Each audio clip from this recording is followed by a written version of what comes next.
Okay, let's learn crosshatching. This is one of my favorites. I'm using a brush with a flat, squared edge. You can use any brush with a squared edge or a fine tip because we really want precise brush strokes. And I like to grab a tiny bit of water with my paint just so that my lines lay down smoothly. So crosshatching is a technique that uses two sets of parallel lines that cross over one another. You can use this technique to add texture, to shade and create light and shadow, or just to simply fill in an area loosely. And you want to keep a fairly loose hand because too much pressure will kind of flatten and smush your lines, and we really want to see that beautiful web pattern. You can add more space in between the lines for lighter values, and less space and closer together lines for darker values.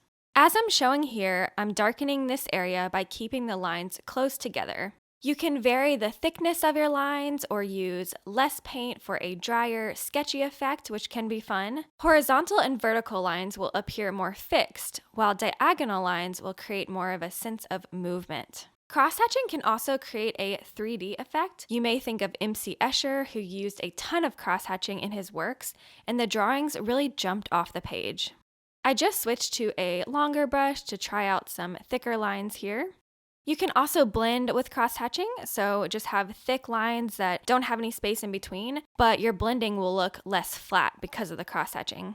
Your lines also don't need to be straight. You can actually curve or swirl or squiggle or swiggle them for fun effects, or to create more movement, or to portray waves in the ocean or grass blowing in the breeze, for example. Which also reminds me, if you're painting a landscape, for example, and you use crosshatching, make sure to vary the direction and appearance of your marks. So have diagonal, vertical, horizontal, short, long, curved, jagged, and so on. That way your painting will flow organically and it will look more dynamic. You can use crosshatching to signify patterns in your paintings, such as a plaid shirt, a linen couch, a textured rug, wallpaper, or tile.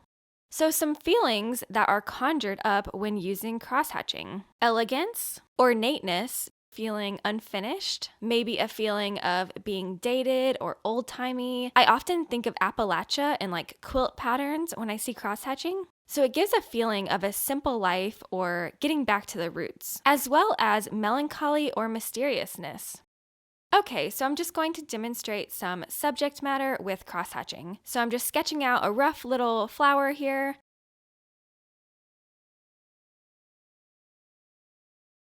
So you can see how the areas that are lighter, I'm going to keep the spaces pretty wide. For the darker values on my image, I'm going to tighten the space in between the lines to create more shadow. And then I tried to curve some of the lines to make it a little bit less static.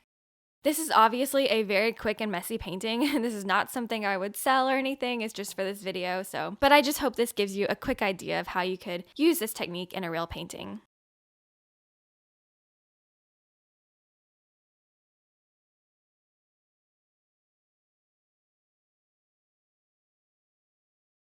And now I'm just painting a little tree here.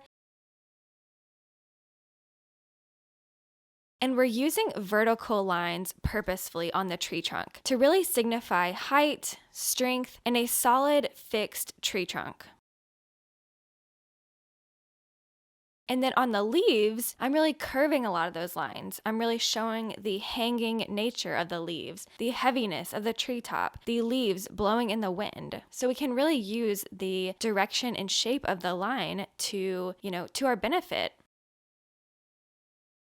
Another tip is you can use crosshatching on certain areas of your painting. You don't have to use it on the whole painting. It's really a style. It's very sketchy. It's not necessarily how I'd want my whole painting to look, but if you have a small area in your painting that needs some texture, or you just want to fill in a background area, you got some distant trees or a person who isn't the focal point, you just kind of sketch it out and it kind of shows that they're in the background, but you don't have to spend a lot of time. You could even do a horror vibe, maybe you got a weird baby who's sketched out, but everyone else is in the painting, painted realistically. So that's just kind of a fun example. Or again, a pattern on a shirt, shoes, couch, wallpaper, ocean waves. There's so many opportunities with crosshatching.